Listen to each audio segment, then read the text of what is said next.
Did you know that being a locksmith could actually potentially benefit you if you go to prison? What's up, guys? It's Halfslow with another prison story for you. So, this isn't the case for every prison, obviously. If you're just a locksmith and you go to prison, does that mean anything special? Not really. With the way that the prison cells and everything else are, you don't have the proper tools, you can't really forge a key, anything like that. I can only speak for the prison that I worked at.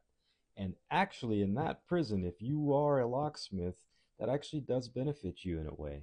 Now, this was a maximum security facility, but it had many different levels of classifications from your inmate workers, who had two per cell, they were not locked up 23 hours a day, to your administrative, disciplinary segregation units, and protective custody.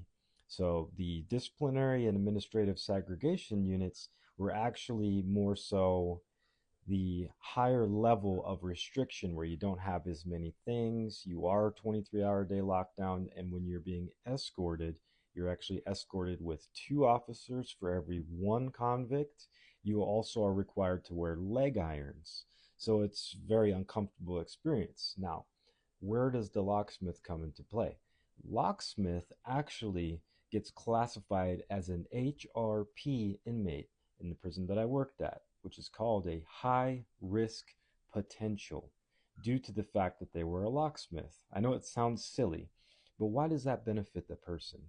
Well, in that case, somebody who was a high risk potential fits into the segregated units classification where you have to wear leg irons, but instead of two officers that are escorting you, there's actually three.